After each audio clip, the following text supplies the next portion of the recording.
Bapa di dalam surga, saat ini kami mendengarkan firman-Mu yang masuk ini di asal beliau dengan kata Islam, kiranya firman yang disampaikan boleh membuat kami lebih mengerti akan kehendak Tuhan dan boleh menjadi pelaku firman Tuhan dan boleh menjadi rema di dalam hidup kami.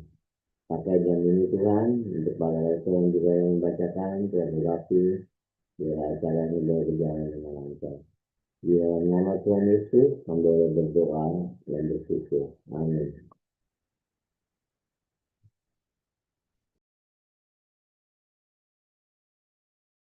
Ya, makasih Pak Apeng karena dari Yohanes 6 ini memiliki ayat sampai 70, jadi harus dibagi dua. Mohon Pak Cecep bisa bersiap-siap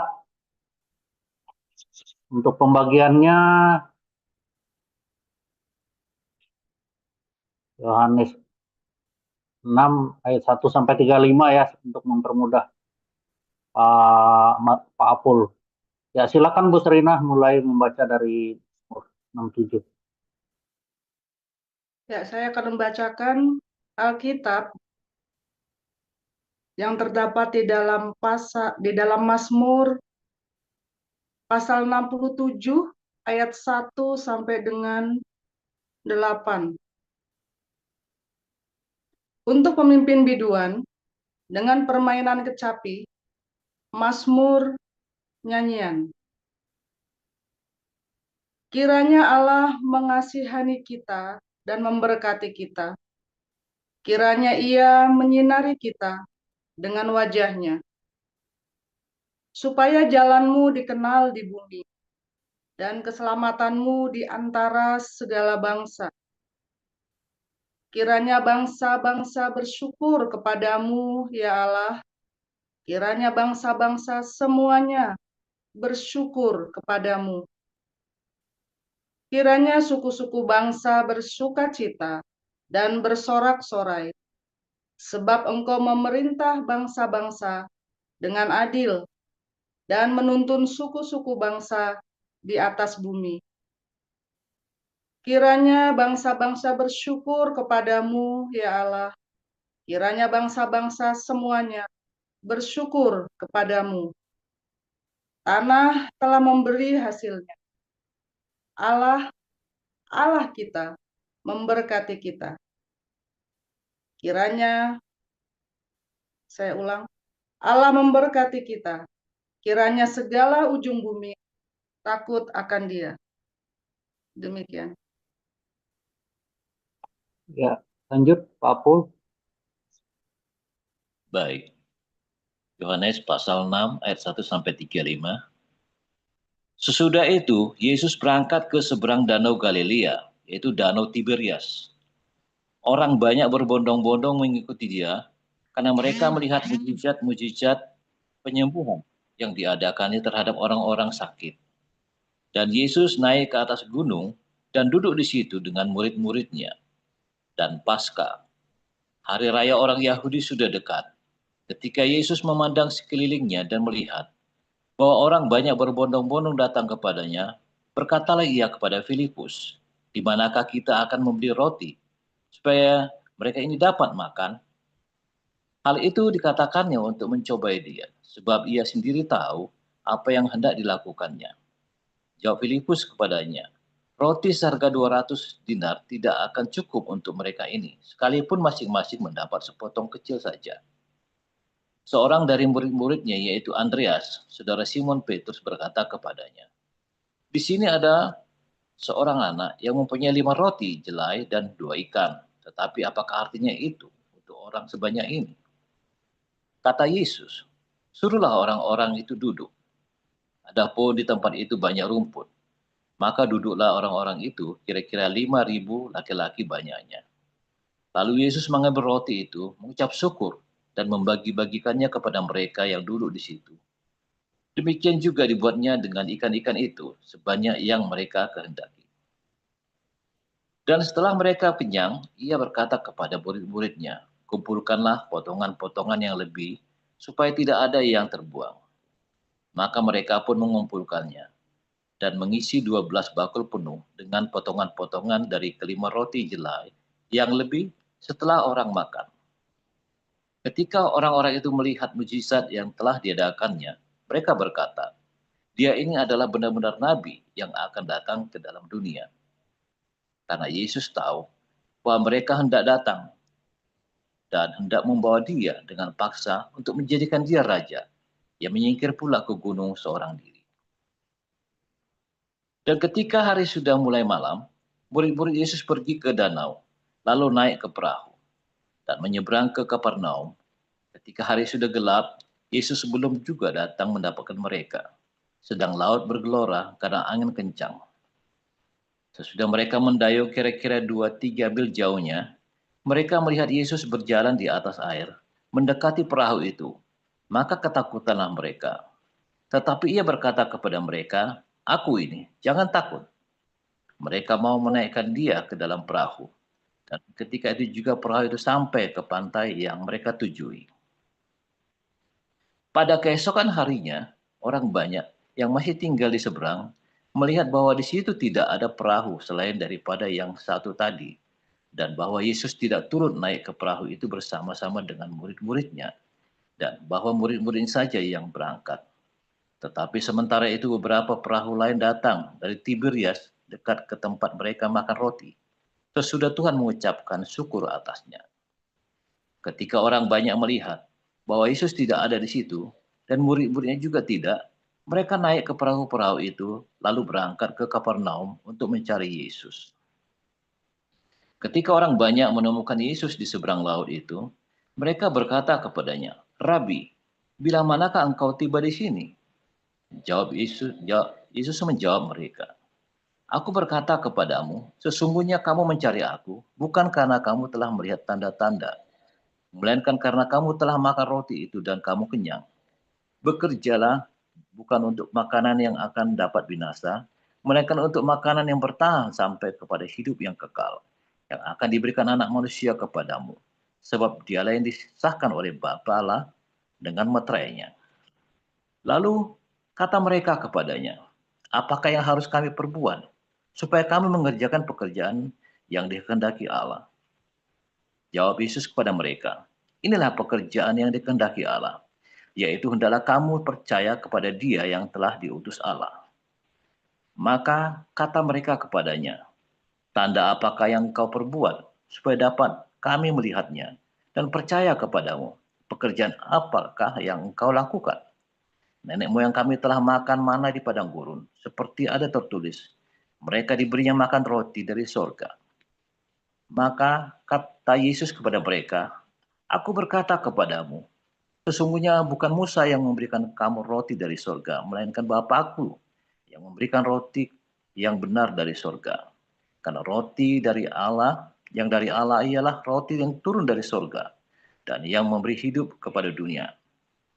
Maka kata mereka kepadanya, "Tuhan, berikanlah kami roti itu senantiasa." Kata Yesus kepada mereka, "Akulah roti hidup. Barang siapa datang kepadaku, ia tidak akan lapar lagi. Dan barang siapa percaya kepadaku, ia tidak akan haus lagi." Ya, silakan Pak Cecep lanjutkan.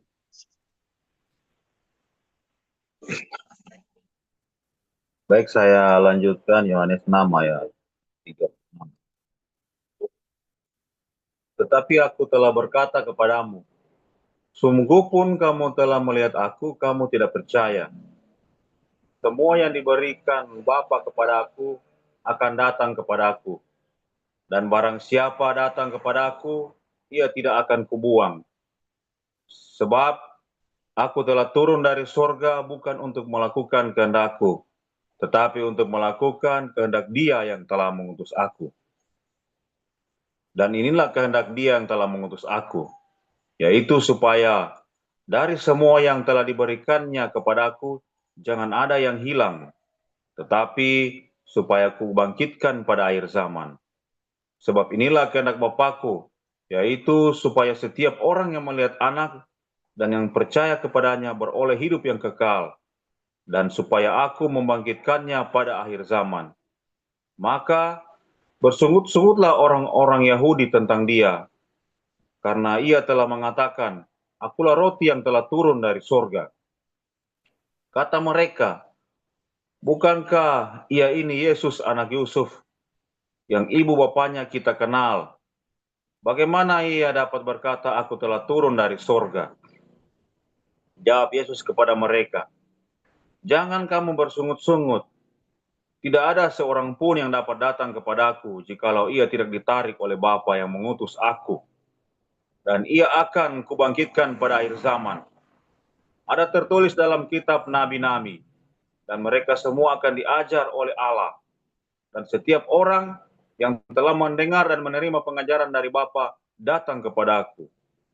Hal itu tidak berarti bahwa ada orang yang telah melihat Bapa. Hanya dia yang datang dari Allah, dialah yang telah melihat Bapa. Aku berkata kepadamu, sesungguhnya barang siapa percaya, ia mempunyai hidup yang kekal. Akulah roti hidup. Nenek moyangmu telah makan mana di padang gurun dan mereka telah mati. Inilah roti yang turun dari sorga. Barang siapa makan daripadanya, ia tidak akan mati. Akulah roti hidup yang telah turun dari sorga. Jikalau seorang makan dari roti ini, ia akan hidup selama-lamanya. Dan roti yang kuberikan itu ialah dagingku yang akan kuberikan untuk hidup dunia. Orang-orang Yahudi bertengkar antar sesama mereka dan berkata, "Bagaimana ia ini dapat memberikan dagingnya kepada kita untuk dimakan?" Maka kata Yesus kepada mereka, "Aku berkata kepadamu, sesungguhnya jikalau kamu tidak makan daging anak manusia dan minum darahnya, kamu tidak mempunyai hidup dalam dirimu. Barang siapa makan dagingku dan minum darahku, ia mempunyai hidup yang kekal, dan aku akan membangkitkan dia pada akhir zaman. Sebab dagingku adalah benar-benar makanan, dan darahku adalah benar-benar minuman. Barang siapa makan dagingku dan minum darahku, ia tinggal di dalam aku, dan aku dalam dia. Sama seperti Bapa yang hidup mengutus aku, dan aku hidup dalam Bapa. Demikian juga barang siapa yang memakan aku, akan hidup oleh aku. Inilah roti yang telah turun dari sorga, bukan roti seperti yang dimakan nenek moyangmu, dan mereka telah mati. Barang siapa makan roti ini, ia akan hidup selama-lamanya." Semuanya ini dikatakan Yesus di Kapernaum ketika ia mengajar di rumah ibadah. Sesudah mendengar semuanya, banyak murid Yesus berkata, "Perkataan ini keras, siapakah yang sanggup mendengarkannya?" Yesus yang di dalam hatinya tahu bahwa murid-muridnya bersungut-sungut tentang hal itu, berkata kepada mereka, "Adakah perkataan itu menggoncang imanmu? Dan bagaimanakah jikalau kamu melihat Anak Manusia naik ke tempat di mana ia sebelumnya berada? Rohlah yang memberi hidup, daging sama sekali tidak berguna. Perkataan-perkataan yang kukatakan kepadamu adalah roh dan hidup. Tetapi di antaramu ada yang tidak percaya." Sebab Yesus tahu dari semula siapa yang tidak percaya dan siapa yang akan menyerahkan dia. Lalu ia berkata, "Sebab itu telah kukatakan kepadamu, tidak ada seorang pun dapat datang kepadaku kalau Bapa tidak menguraikannya kepadanya." Mulai dari waktu itu banyak murid-muridnya mengundurkan diri dan tidak lagi mengikuti dia. Maka kata Yesus kepada ke-12 muridnya, "Apakah kamu tidak mau pergi juga?" Jawab Simon Petrus kepadanya, "Tuhan, kepada siapakah kami akan pergi? Perkataanmu adalah perkataan yang hidup, yang kekal. Dan kami telah percaya dan tahu bahwa Engkau adalah yang kudus dari Allah." Jawab Yesus kepada mereka, "Bukankah aku sendiri yang telah memilih kamu yang 12 ini? Namun seorang di antaramu adalah iblis, yang dimaksudkannya adalah Yudas, anak Simon Iskariot, sebab dialah yang akan menyerahkan Yesus. Dia seorang di antara ke-12 murid itu." Demikian firman Tuhan. Ya, amin untuk firman Tuhan. Terima kasih para lektor, Ibu Serina, Pak Apul, dan Pak Cecep. membacakan kita yang menjadi dasar renungan hari ini. Renungan firman Tuhan hari ini berjudul Cara Allah Memberkati Kita. Silakan Pastor Paul. Haleluya, terima kasih Pak Enardo, luar biasa.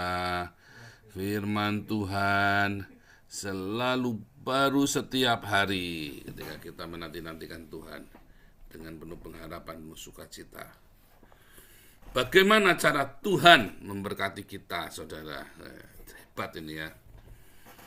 Ya kan, kita semua kan pasti pengen diberkati kan. Lalu banyak pendeta bilang, kasih perpuluhan yang banyak ke gereja, gundulmu peang, saudara. Tidak akan, saudara, saya jamin. Saya sudah lama tidak perpuluhan kasih ke gereja, saudara ya. Tuhan tetap memberkati saya berlimpah. Tes dong, dicoba. Jangan nggak dicoba. Ya kan. Tapi saya rajin berdiakonia. Itu yang penting, saudara. Bukan perpuluhan ke gereja, tapi rajin berdiakonia. Tadi Yesus ya memberi makan 5.000 orang. Jadi jangan pernah menolak orang yang datang kepadamu ya untuk makan. Ya, bukan makan mewah, makan. Mau dia adikmu yang menyebalkan, mau dia ada orang datang. Ya jangan disuruh masuk. Apakah bisa dinaikkan volume? Tes. Kenapa, Pak? Suaranya dibesarin. Suaranya Kurang keras kata teman-teman di kurang keras. Oh tadi si Marcel keras. Nggak adil nih kalian nih. Marcel tadi keras, saya nggak Marcel juga keras. kurang keras tadi, Pastor. Saya ini pakai laptopnya Marcel ini. Di Marcel dibilang keras, saya dibilang nggak keras. Aduh, ya sudah, nggak apa-apa dah. Saya didiskriminasi memang. Oke, nggak apa-apa. Udah cukup keras ya. Cukup Pak Enardo? Oke, mantap. Jadi saudara, kamu harus selalu peduli. Kalau ada orang datang minta makan, ya di rumahmu ada makanan, ya kamu kasih. Wah menyebalkan Pak, ya taruh di luar. Kan tidak harus masuk ke dalam. Pak tapi ini orang, ya jangan di dalam, ya jangan di dalam, kasih makan. Oh no, mungkin nggak menghargai. Ya bukan masalah menghargai, dia lapar kok. Dia lapar. Taruh di luar, makan di luar. Gitu saudara ya, itu penting ya. Ingat-ingat selalu yang saya ngomong. Ada orang datang, lapar, orang baik, tidak baik. Kalau dia baik di dalam, kalau orang nggak baik, taruh di luar. Pokoknya kamu sediakan makan buat dia. Yang paling sip lagi, ya udah taruh di box yang bagus, nih bawa pulang, jangan makan di sini. Wah, kalau mau begitu saudara, jangan makan di sini. Bawa box kasih pulang, yang penting dia harus makan. Kalau perlu bawakan buat istrinya, buat anak-anaknya. Ya kan? Tidak mungkin di rumahmu nggak ada makanan kalau kamu sudah bergabung dengan komunitas Hagios. Nggak mungkin, kan tidak dikirim beras. Bahkan kamu miskin pun dikirim beras. Jadi kamu tetap bisa berbagi, ya. Saudara, itulah pengajaran yang sejati, saudara, memberi makan. Ya, ceritanya terus, kamu lihat ya dari Kejadian sampai Wahyu itu ceritanya memberi makan. Ya kan? Di kitab Kejadian apa? Maka Tuhan memberi makan manusia dari Taman Eden, buah-buahan. Ya, dimakan. Kisahnya Keluaran, Tuhan memberi makan orang Israel dengan mana di padang gurun. Ya kan? Begitu dia masuk ke Yosua, Tuhan menyuruh orang Israel menabur dan menuai, lalu harus memberikan makan buat orang-orang yang miskin. Perpuluhannya itu bukan dimakan pendeta tok, saudara, tapi untuk orang miskin. Ya kan? Ketika masuk di dalam zamannya Raja Daud pun, ketika Daud dikejar-kejar, dia masuk ke bait suci, maka dia makan tuh roti dari meja roti di dalam ruangan suci. ketika mereka di Babilonia, saudara ya, ketika mereka kembali ke Yerusalem, itu semua cerita tentang memberi makan, membagi makanan. Bahkan sepanjang pelayanan Tuhan Yesus memberi makan. Itu penting, saudara. Siapa yang diberi makan, saudara? Nggak pandang bulu, jangan ditanya kamu siapa. Ya, yang penting dia butuh makan, kita kasih makan. Ya, yang penting dia butuh makan, kita kasih makan. Kamu jangan tanya agamanya apa. Ya, kalau kamu hanya berbuat baik kepada orang yang baik sama kamu, atau hanya kepada orang Kristen saja, apa bedanya kamu sama orang-orang di luar sana? Nah, itu cara Tuhan memberkatimu, saudara. Bagus ya. Bagaimana cara Tuhan, ya, supaya Dia melipat gandakan berkatnya di dalam hidup kita? Beri dalam kekuranganmu, saudara. Jadi ketika kamu dalam kekurangan, beri dalam kekuranganmu, bukan di dalam kelimpahanmu. Jadi kalau kamu lagi melimpah, kamu tetap memberi. Kalau kamu kurang, tetap memberi. Ya, tetap memberi, berbagi. Sebab itulah kehendak Bapa di sorga. Wah, kehendak Bapa di sorga. Apa saudara? Hendaklah kamu sempurna, sama seperti Bapamu di sorga, kata Yesus. Ketika hendaklah kamu sempurna, sempurna apa ya? Yesus pernah ngajari tentang kata sempurna, saudara. Ada orang muda yang kaya, sudah melakukan Torah. Dia sudah melakukan semua perintah Tuhan. Lalu Tuhan Yesus bilang, kalau kamu hendak sempurna, juallah hartamu. Bukan disuruh mengumpulkan harta, disuruh jual. Bagikan kepada orang miskin. Ya, kehendak Bapa itu suruh apa, saudara? Kamu berbagi kepada orang miskin. Itulah teologi di dalam Alkitab. Selalu hidupmu yang berbagi. Makanya Yesus cerita, darahku adalah benar-benar makanan. Kalau kamu tidak makan dagingku dan minum darahku, di dalam 1 Korintus 11 ayat 26, ketika kamu makan ya roti ini dan minum darah, minum anggur ini, kamu sedang berbagi dengan sesama dan sedang memberitakan kematian Tuhan Yesus. Itulah pekabaran Injil yang benar, saudara. Jadi di dalam Yohanes 6 ini padat sekali, saudara ya. Yohanes 6 ini padat sekali dengan apa yang sedang terjadi di dalam komunitas kita. Tren di dalam media sosial hari-hari ini, saudara, yang menjadi tontonan drama. Ya kan? Kamu harus memberi makan. Teologi yang benar adalah ketika kamu memberi makan. Dan ketika kamu memberitakan Injil. Tuhan Yesus bilang apa? Tidak seorang pun datang kepadaku kalau bukan Bapa menariknya. Jadi kamu jangan sok-sokan merasa bahwa mereka jadi Kristen adalah karena kamu atau karena seseorang. Karena orang itu hebat. Ya, nggak ada, saudara. Saya ingat dulu Saifuddin kalau ngomong ya. Jangan sebut saya Saifuddin. Kalau saya masuk ke rumah itu setengah jam kalau dia tidak meninggalkan Islam, saudara.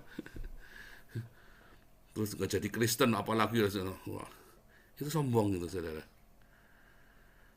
Ya, dan saya membaptis dan komunitas kita masih ada di sini lebih banyak dari Saifuddin.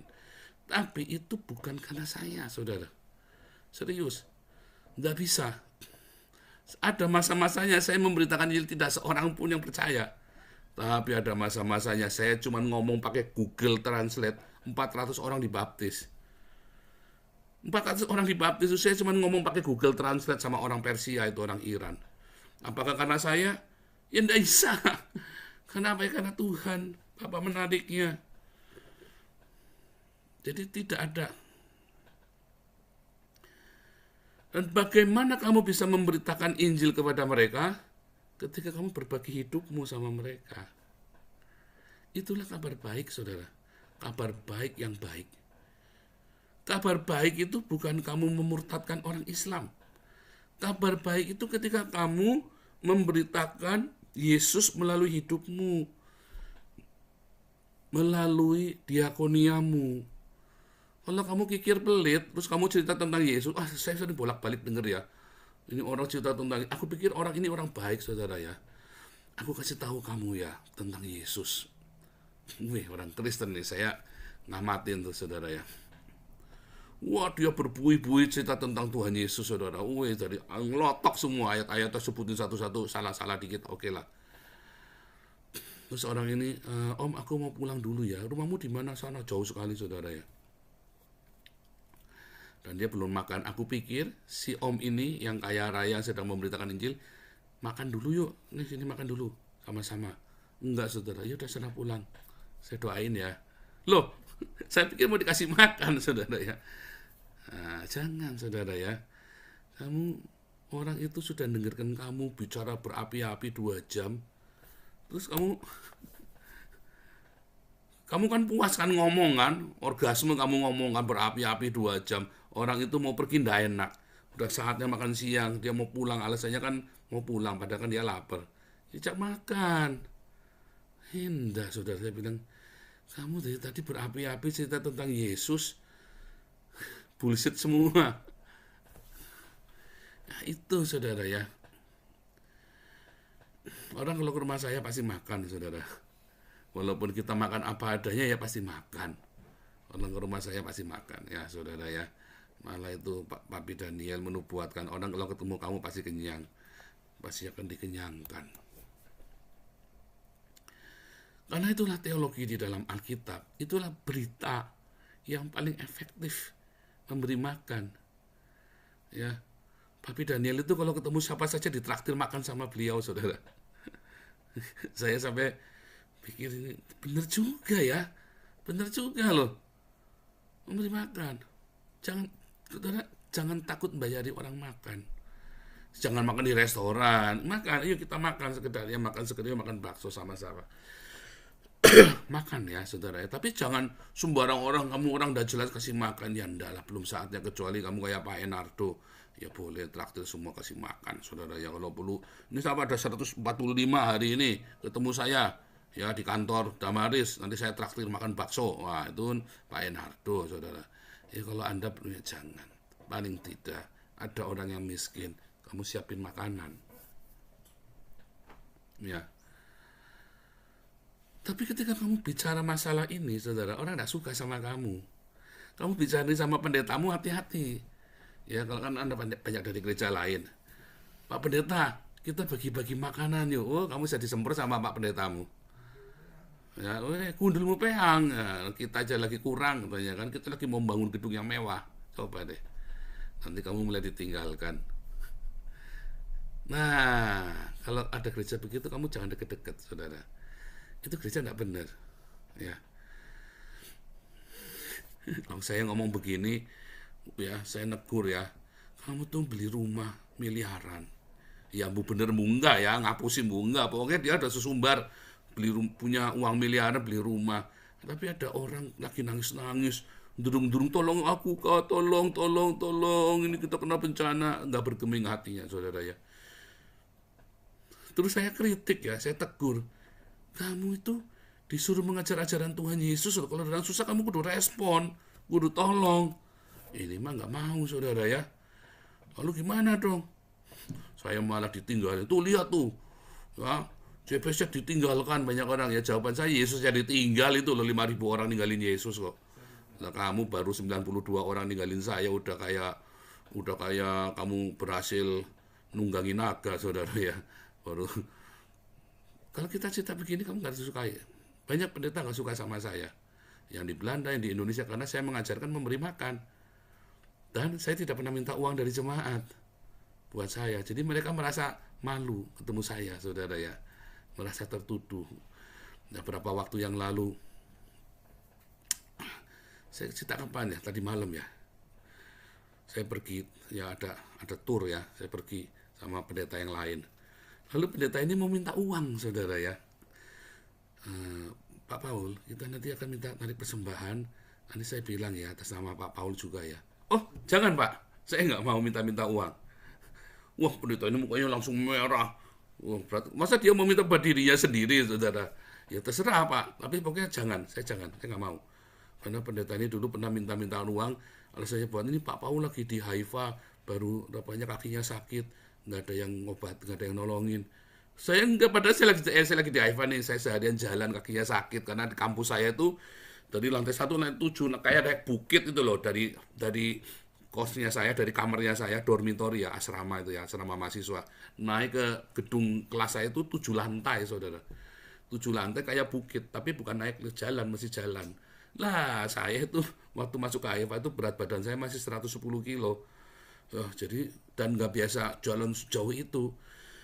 Jadi, waduh, kakiku sakit semua. Nah, saya nggak tahu orang ini supaya protes kemana-mana. Dikira saya minta duit, lalu Bu Mantu transfer saya, Bu Lianti transfer saya, terus Pak siapa lagi itu transfer saya. Saya sambil bilang, loh, sebentar, katanya lagi sakit ya. Di AIFA nggak ada yang nolong. Enggak, sebentar, nggak ada ya. Wah, itu saudara ya. Nah, itu karena biasa minta-minta. Nah, dia pikir dia mau minta-minta buat saya itu bagus. Enggak, saudara, jangan. Ya, saudara ya. Sombong, bukan sombong. Nggak begitu caranya. Ya, kalau kamu Tuhan gerakkan, ya kasih. Tapi jangan harus diminta-minta begitu. Ya, either pakai nama saya minta-minta uang. Itu nggak boleh, saudara. Hamba Tuhan itu harus belajar menjadi teladan. Malah harusnya saya berbagi sama kalian. Ya kan? Sebisa mungkin saya bisa berbagi, saya berbagi. Nah, memberi contoh, memberi teladan. Kayak Rasul Paulus, kayak Koden, kayak Papi Daniel itu loh. Nggak pernah minta-minta. Malah banyak mensupport anak-anaknya. Ya, kita belajar ya dari teladan yang baik Pastor Daniel. Luar biasa ya, saudara ya. Saudara, jangan lupa follow Facebooknya Pastor Daniel Alexander. Full pendidik dan pembidik ya. Daniel Alexander, pembidik dan pendidik. Atau Daniel Alexander Full. Atau official itu ya. Cari aja ada di Facebook. Karena itu, atau Instagramnya, karena itu nanti Anda dapat khotbah-khotbah yang bagus selain dari sini, saudara. Ya, Anda dapat variasi khotbah-khotbah yang bertanggung jawab. Ya, yang saya rekomendasikan ya. Karena kita juga belajar dari beliau juga. Ya, kita teladani hidupnya beliau. Nah. Saudara, disitulah ketika kamu belajar menjadi berkat bagi sesamamu, terus mencurahkan. Kamu mau cerita apa? Mau cerita sakit penyakitmu, saudara? Dulu pernah saya ajarin ya, ternyata kebanyakan sakit penyakitmu karena kamu tidak mau berbagi. Siapa di sini yang kena penyakit gula? Kamu makan terus. Harusnya kamu belajar berbagi, obesitas, penyakit gula. Ya, kamu belajar berbagi nih. Belajar berbagi di dalam kenikmatanmu, kamu belajar berbagi. Siapa di sini ya yang sudah miskin, tetapi penyakitnya orang ini ya, punya kolesterol, gula, karena kamu makan nasi. Karena kamu makan tapi tidak bekerja. Kamu makan terus tapi kamu tidak pernah jeda untuk puasa. Ya, puasa itu bukan puasanya orang Islam. Kamu kalau pakai puasanya orang Islam tambah modar kamu, saudara. Ya. Serius, saudara ya, kamu kalau puasanya kayak puasanya orang Islam, modar kamu, saudara, cepat modar. Kenapa, saudara? Kamu makanya dibalik jam biologisnya. Siang ya kamu kerja perutnya kerontongan, malam kamu tidur perutnya kenyang luar biasa. Modar kamu, saudara, cepat modar. Puasa yang benar itu 24 jam, makan cuma sekali jam 6 sore. Itu yang puasa yang benar. Nanti kamu sehat hidupnya. Ya. Nah, kamu harus lakukan itu. Saya itu kalau sudah mulai tahun kesemutan, curut-curut gitu, saya berhenti makan, saudara. Besok sembuh. Saya kemarin periksa di laboratorium, saya kaget, semuanya normal semuanya. Ya, padahal kelihatannya gemuk begini ya, tapi normal. Karena begitu saya udah senut-senut, pagi-pagi bangun kok agak kesemutan ya. Hari itu saya puasa. Minimum saya nggak makan nasi. Kalau nggak puasa, ya nggak makan nasi pokoknya. Selama 3 hari misalnya. Sembuh. Ya. Makan. Kamu, gara-gara makanan, kamu sakit, saudara. Ya, gara-gara makanan, kamu sakit. Gara-gara makanan, kamu juga sehat. Karena teologi di dalam kekristenan adalah berbagi makanan. Belajar berbagi makanan, belajar mengatur makanan. Ceritanya tentang makan terus nih, saudara. Bagaimana supaya hidupmu diberkati? Atur makananmu, berbagi makananmu. Bagaimana supaya itu melimpah? Di dalam kekuranganmu kamu tetap berbagi. Kalau kamu melimpah, kamu sudah banyak uangnya, banyak gimana? Berbaginya tambah banyak. Bukan buat membangun gedung, saudara. Buat kasih makan. Ya, itulah sebabnya kita tidak membeli gedung. Sekalipun kita sudah melihat sesuatu ya, terus kita nah, jangan beli, kita sewa. Kenapa sewa? Karena kita progres. Kalau kita beli gedung, suatu hari gedung itu nggak cukup. Kita progres. Ya. Ya, saudara ya, kalau beli gedung, kamu nanti kudu maintenance lagi, apalagi, wah ribet, saudara. Progres. Suatu hari kita akan sewa gedung yang besar. Karena kita butuh buat nampung sekitar 40 orang homeless. Ya, supaya jangan taruh di pastori, lalu Marcel diperkosa, saudara. Kasihan, saudara. Kalau taruh di pastori, itu gede-gede homeless itu, saudara ya. Kita nggak tahu dia ternyata predator. Ya, puji Tuhan yang Maha Esa, Marcel sampai hari ini masih bujang, saudara ya. Masih perawan ting-ting. Mana belum pernah diperkosa, saudara.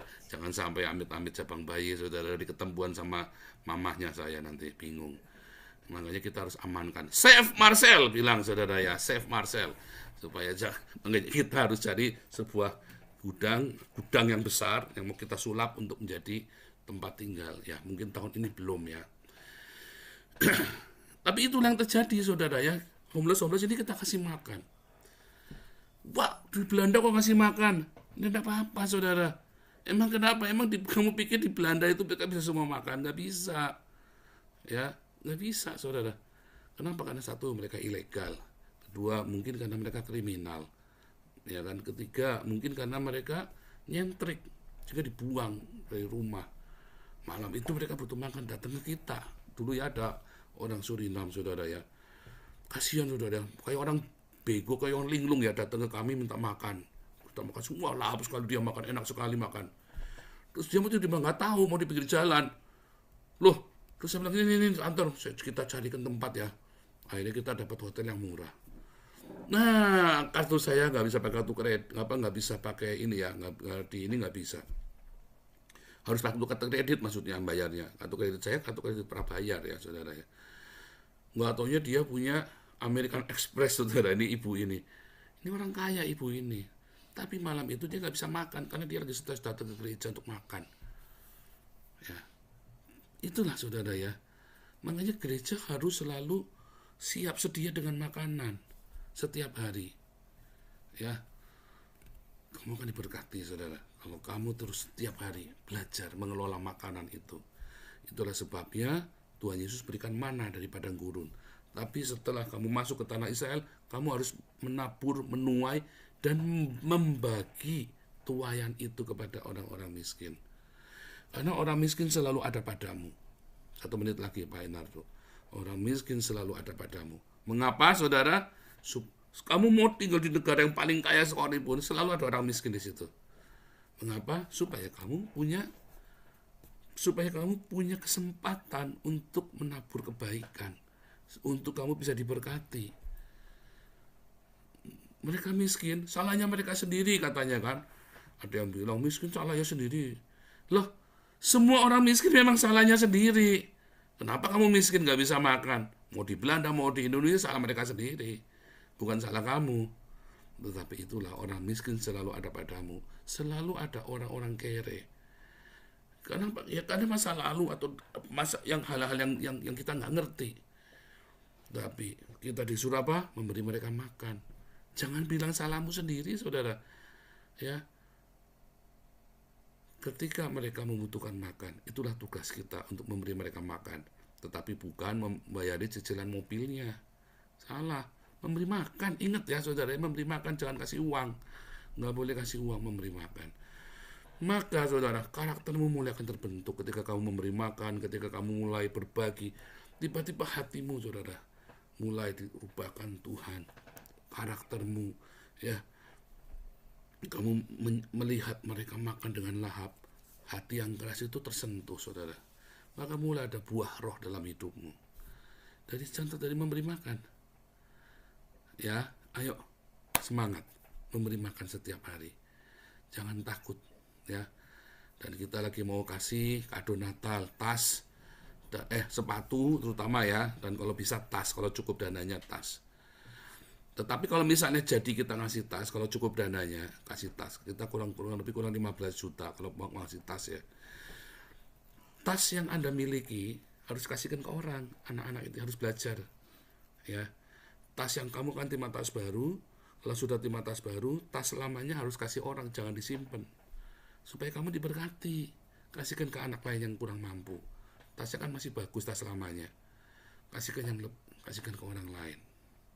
Jangan disimpan. Kasihkan orang lain. Kamu terima tas yang baru. Tapi nanti kalau dananya cukup ya. Karena kurang 15 juta kurang lebih. Terima kasih. Tuhan Yesus memberkati. Silakan Pak Enardo.